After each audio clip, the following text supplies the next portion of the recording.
twabasonyiwa abatuyisaamu egaali naye ebyo twagerabira kati bye byemabira byavaawo tubeere n'ekipya tukwatagane tutegeeragane division tutambuze bulungi oba mukomyewo oba temukomyewo just be free to come to us waliwo abatyaga okuntunuulira okufeesinga omukazi tenamukola but you come to me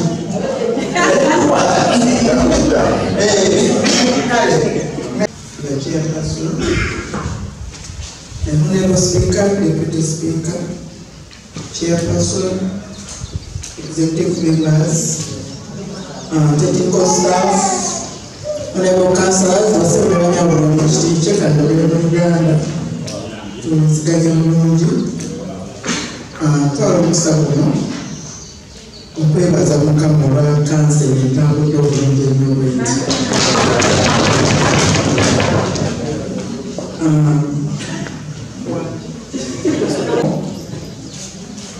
no kubanga tukwatagana era Speaker nkwebaliza ddala ogana Maxi wakoze olwaleero bane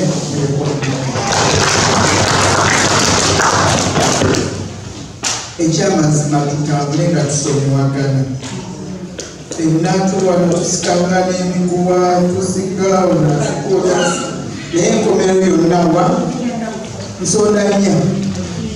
Yes, that's the fact.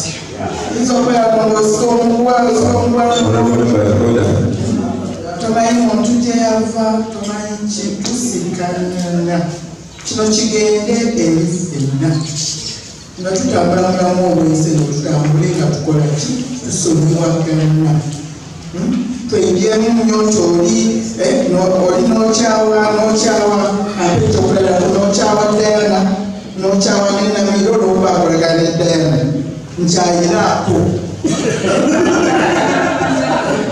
ekintu ekyo tukyegemu kati ekiseera kino kyakukola ki kukwatagana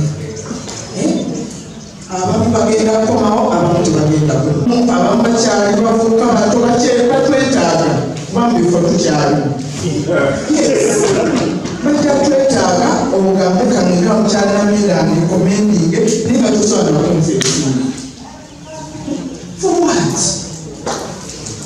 So twegemu ekigambo kigundi sinwetaaga seraana mutunulako abamu bali wano tasobola kutunula muntu bwati mu feesi for sure ekyo tukole ki tukijjewo era bwetuva wano nga tugenda kulya tukwataganeko mu ngalo tusanyuke kansa ewedde ate kyekirala tukole ki tukole kino ekiseera kibeere kyakukola ki kuddingana biri ffe mwatuyisaamu egaali naye twabasonyiwa era tubasonyiwa Chikia National East 1 People National Division Council era nkolanga secretary wa finance nakola tusomye budget oba tubadde mu council isa budget kunukiriza mu 5 n'ensimbi nga sente zino tunuulidde nnyo okulaba butya bwe tusitula ekitundu kyaffe naddala abavubuka vooti eboogerako mweri ekwata millions 5 okulaba butya bagenda okwejja mu bwavu n'ensonga nnyingi era ezikwata ku bavubuka abakyala naddala bano bamusamba nnanda abawansi abasobola okulunda enkoko n'abali mu mirimu egy'enjawulo nabeera batunuuliddwa kosa n'okulaba nga twapulifitinga ekitundu kyaffe nga tuyita mu kukola enguudo oba oliawo ze bayita access roads natwe netuzoogerako n'ebirala bingi okutwalizawo eri mu biliyoni 3 mu obukadde 3 sorry biliyoni 5 mu obukadde 3 yonna ewamu n'esente nnyingi zisuubirwa okuva property rates ejja kuleeta 1.8 billion Joseph Mayor wa Nansana Division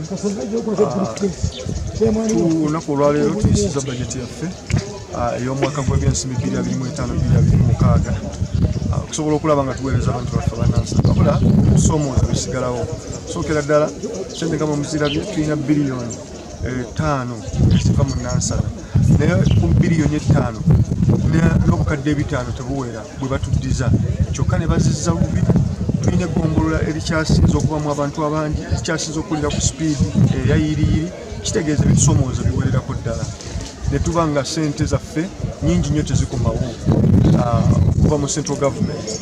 Njagala okuteeka eddoboozi mu maloboozi amalala gonna ag'abakulembeze bannanga balocal government. Kyekiseera gavumenti eteekese mu nkola, Ministry of Finance eteekese mu nkola Parliament kyekiragira ekyokulaba ng'ensimbi ezidda ku magombolola stations kubanga ekyamazima centralization teriiwo kubanga ssente zigenda nnyingi nnyo mu ssenta zikomawo ntono ddala. Ekyo kitusomoozezza nnyo emyaka egyo 3 gyetuweereza. Tulowooza nti gavumenti naye inaalaba kubanga abantu baffe tetukyalina kye tubagamba kuwa musolo. Omusolo kati nga property rate guvaamu ensimbi empitirivu ddala.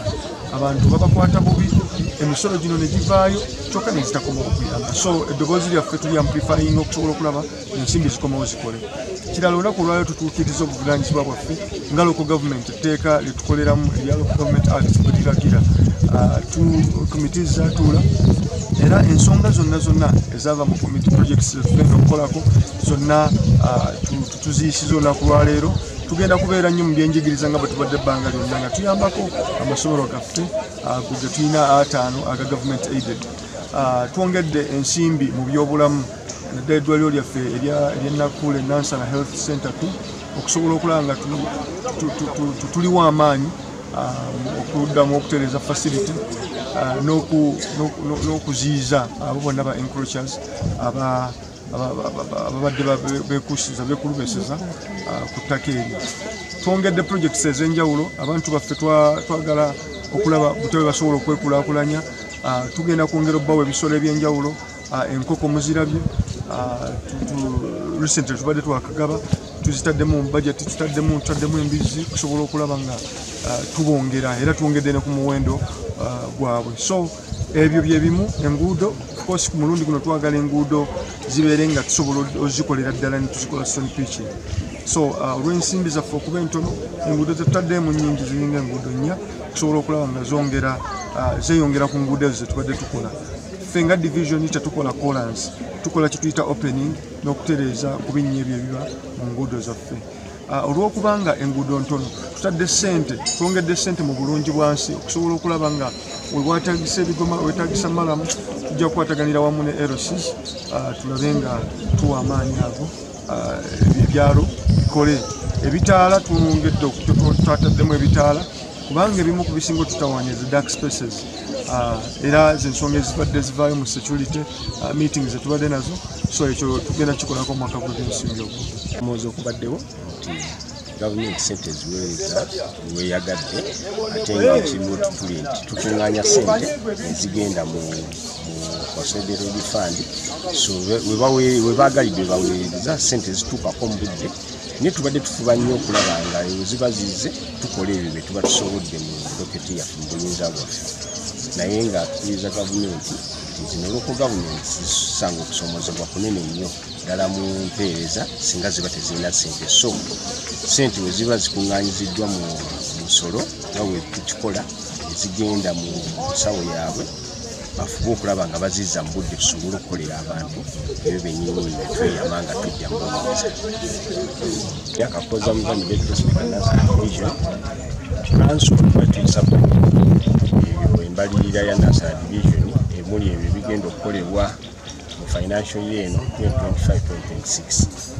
So council ebadde nnungi era items nyingi zoogeddwako na olw'omusolo agenda aganyulwamu olw'ensonga nti nno ebintu bingi nnyo ebigenda okukolebwa. Enguudo tutunulidde nnyo kasasiro yamansibwa honorable councillors nabo batunuulira nnyo ekyo omuntu wa wansi wagenda okufuna services.